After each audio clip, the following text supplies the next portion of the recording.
Good morning. Very glad you could join us for a review of the newspaper headlines this morning. We call this program Off the Press. My name is Felicity Ezewuike. I have two good-looking gentlemen with me to help make sense of it. They're not just good-looking, they have very good reasons for being here. Reputation Manager Tubosun Akeju, thank you very much for coming in. Good morning, thanks for having me.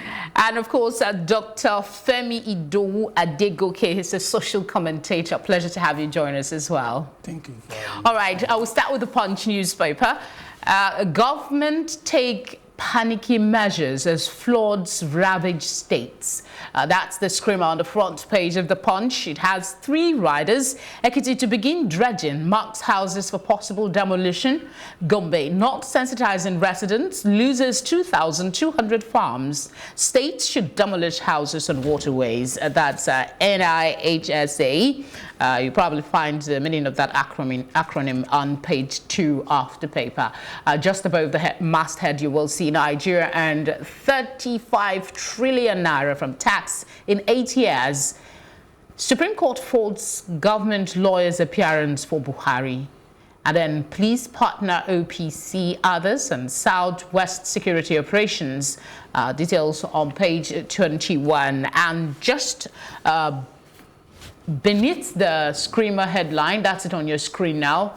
I'm wondering what that picture is about. Well, partial closure of the Bega end of the Lagos-Ibadan Expressway, that's Ojodu Isheri, Ogun State, on Monday. And of course, you can see traffic, Federal Road Safety Corps directing traffic also on the front page. Please go read details on page 4 and 5 of the paper.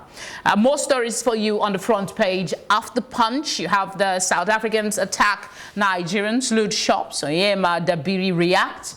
18 injured as VRT buses collide in Lagos. We also have something on the men in detention. Of course, on the back page, legality of P&ID $9.6 billion award. I'm actually getting exhausted reading about this. It's almost like there's always new angle to it. Every day something new that you need to go catch up so you don't lose track of the story. Let's come to you, Tubosun. Which of these headlines you want to talk about? I think that first will be the police partnership with OPC and other groups for Southwest security operations. I think that it's a good development in the right direction. But when I look at all the headlines this morning, something that, and I was speaking to Doctor before we came in, that something that is catching my attention is what I've said here before, that we have to be a people and a country of systems and processes. First of all, and the reason I'm going with the security issue is that I just hope that one of the things that the police will put in place is to ensure that a bit of process and system is built into the relationship with the OPC and with all the other groups, Metiala and the likes. The kind of problems we have with security in the Southwest, or in Nigeria generally, you need a lot of intelligence. And I think if you partner with those groups, it will help a lot. But at the same time, you do not want to empower them in a way that makes them become a problem in the near future, whatever way you have to deal with them. So I think we have to be very careful, and we have to approach that carefully. But back to the issue of system, this case of the P&ID. First the government comes out and say, oh, we're going to negotiate.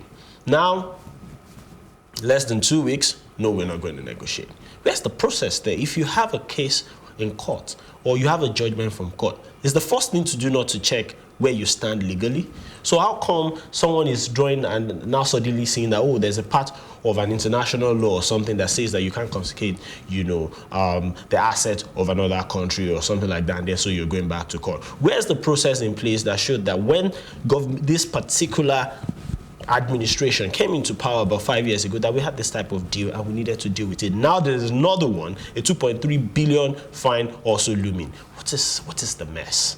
I just think that we have to sit down and put our acts together and become a people, because without processes and systems, we cannot solve our problem effectively and sustainably. We can't. Well, it's not that the government, as much as we'd like to lay blames on the doorstep of the government, it didn't look like they weren't, they were just neutral. They did represent at the case. Unfortunately, they lost out. So this is like them trying to Would I say fight back or something? You see, again, maybe because I have a background as a microbiologist, so sometimes I tend to sweat the small stuff. So when you have malaria, it's one invisible Plasmodium falciparum or an organism that is causing it, but your body is shaking, you're having headaches, you can't walk, you can't do that, and sometimes it can even cause death. When something as simple as going through the laws that is already there to say that I'm not even going to negotiate this issue, there's a rule of law, there's a part of the law that doesn't make it possible for you to ask me to pay 9.6 billion. You know, when we do not go through that process, when the first thing the government is doing is not to check or to look for the appropriate legal opinion about an issue, the first thing that came out was that, oh, we're going to negotiate. That's the first thing that was in the news. So now we suddenly hear that, oh no, we're going to fight back. Oh no, we don't even know if the money, the $40 million, the Irish company is going to come into the country. Let me bring Doctor in and ask, did you hear about this? We're going to negotiate? Because I think from the onset, what I had seen was a press conference to the issue, like reacting to the development, poking holes in the ruling, and then blaming the Nigerian part in that contract. I didn't actually see them saying that they're going to negotiate. Did you see that? Yeah, I guess that is a fallout from the meetings. I think they had a meeting yesterday. Okay. And then all the Nigerian stakeholders and then foreign lawyers were present with the vice president chairing that meeting. I think that's why people were coming out with the negotiation terms. But the problem with us, let me go back now. When you look at the dailies this morning, I was telling him, I saw a caption which says, you don't ignore problems and they automatically go away. Under international law, governments may change, but the state continues. If you look at the headlines, it's from one problem to the other. Okay, I'm going to talk extensively on the flood. Yes, please. As an environmentalist. Earlier this year, the meteorological stations in Nigeria actually came out and told us the flood predictions. The predictions, and we did nothing. The government went to sleep and folded their hand. We've been doing that for the past 8 years. From 2011, there have been massive floods, loss of life, loss of farm produce. Look at Gombe now. They're saying Gombe not sensitizing residents on the flood situation. You understand? So look at Ekiti now. You want to demolish houses. Where were the planners when they were building?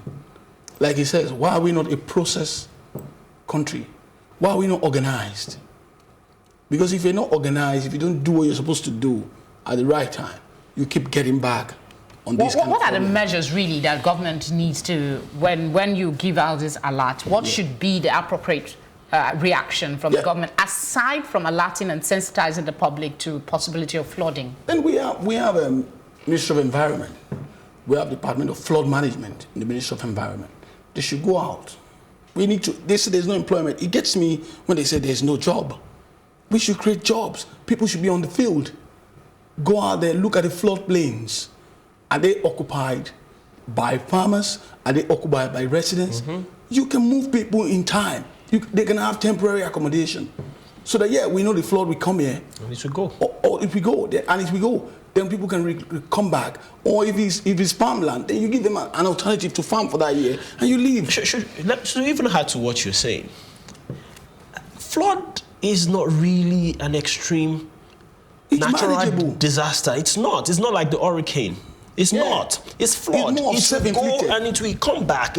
So I'm surprised that. And you see, when I say we sometimes you need to sweat the small stuff. So it's flood. But guess what? We're at the brink of having famine. Because if 2,200 farms are going to go because of flooding, it's going to affect our food supply. So when it affects our food supply, somehow it's going to affect inflation. When it affects inflation, then we're going to further weaken an economy that is struggling because we did not take care of flood. So please, let's do something. Let's do something collectively. It's not enough to just talk and talk. All right, let's go to the Nation newspaper and see what headlines are there. We also have This Day and the Vanguard. We'll get to them in a bit, and a bit of sports. The front page has the dollar marks on it, and that's a $9.6 billion judgment. Federal government draws battle line with P&ID. Negotiation option shelved. Oshibanjo, ministers, foreign lawyers meet. That's what you said earlier. Special forces to combat insecurity in the southwest. And then at the very top of the paper, let's move to the middle one. 840 million naira found in retired judge's account. So we have papers in maid's name. We also have the Zani paid $865,000 cash for jewelry. AFCC 6 forfeiture.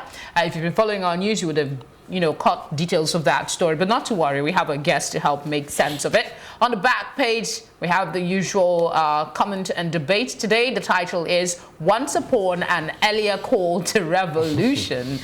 Rapist or loony? That's the topic for Hardball. Let me start with you, Dr. Femi.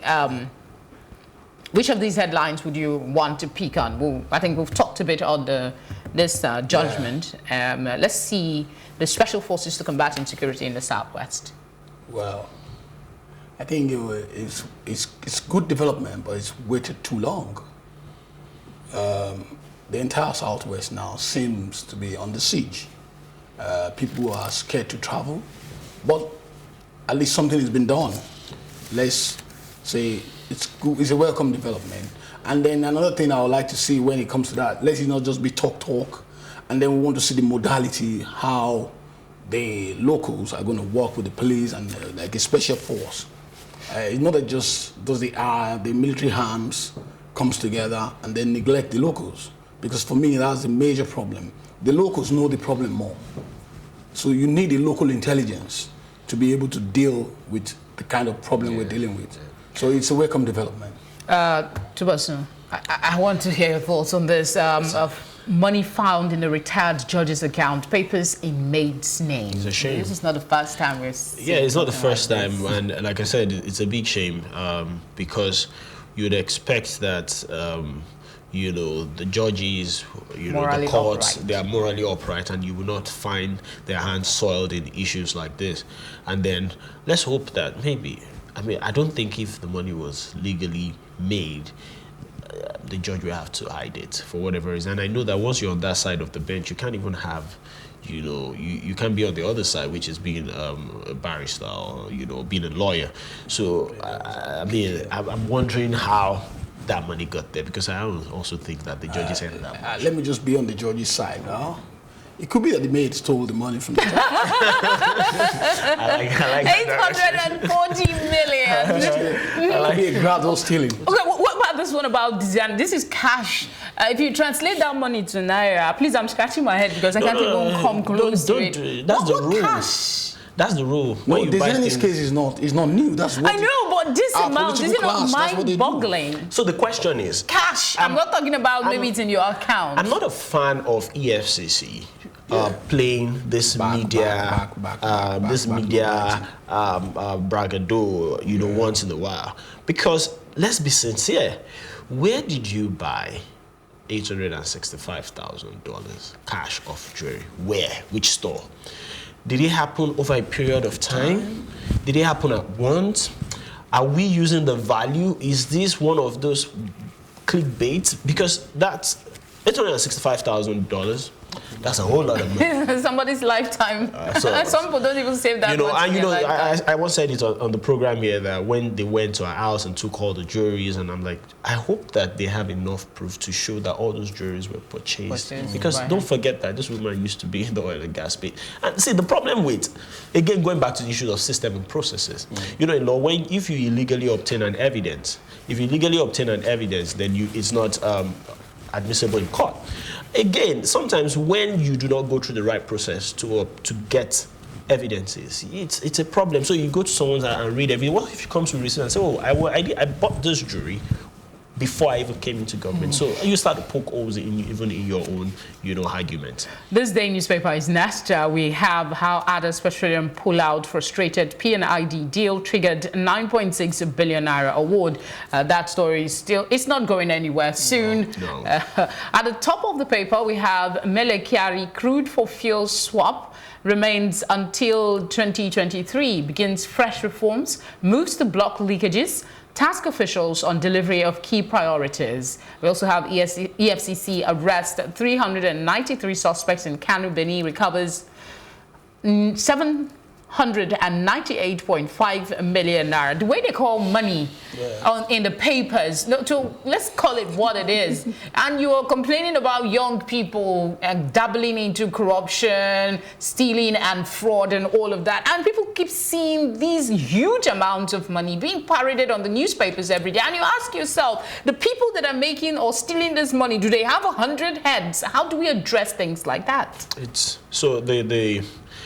You see, we have a multi-layered problem in Nigeria. And when you see money like that, the fact is, so there's a lot of opportunities, there's a lot of money in the country. Where is the money going to? That's a different, different kettle of fish. Should that make people behave in ways that will further jeopardize the opportunities of the countries? No, because two wrongs, don't make it right. So the fact that some people are stealing the money does not give the right to everybody to start to steal, because I tell you, we will very, very soon start to feel the reputational damage of the FBI clamp down on cybercrime. All right. We will start to feel it very, very soon. We really don't have much time, I'm told. Supreme Court dismisses perjury suit against Buhari. I want you to speak quickly on it before we move on to Vanguard. The case that was dismissed just yesterday. Well, it's just in a simple word: who plays the pipe or dictates the tune. The Vanguard newspaper is the other paper we have. On the front page, FG weighs options as another $2.3 billion fine looms. You alluded to that earlier. And then we also have unlawful detention. 123 Jigawa men sue, that's Lagos State government, I think, for 1 billion naira. Police arrest 1,154 suspected kidnappers in 8 months.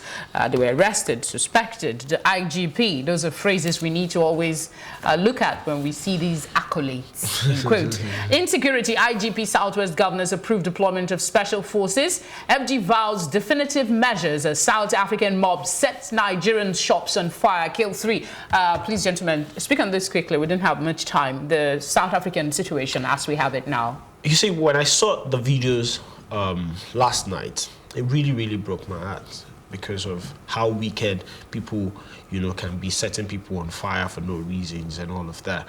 But what was worse was the comment from a government official saying that a particular place had been taken or is made up of 80% foreigners, and that's a problem. And the question I'm asking is, number one, are those foreigners, are they illegal foreigners? If they're illegal foreigners, can you take them out?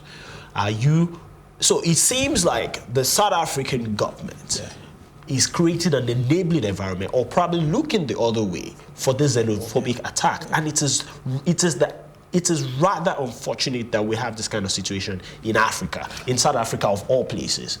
Your thoughts quickly on this. What should be government's reaction? Because we keep hearing them saying they are negotiating, they are having questions and all I think this is different now. The present Minister for Foreign Affairs he's come out this morning and said enough is enough.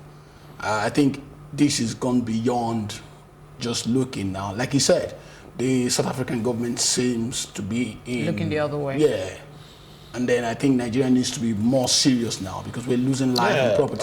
I think there has to be definite punitive measures against South African government, because it feels like they are no way feeling the pain. There are no consequences for them looking the other way or creating the enabling environment for these xenophobic attacks.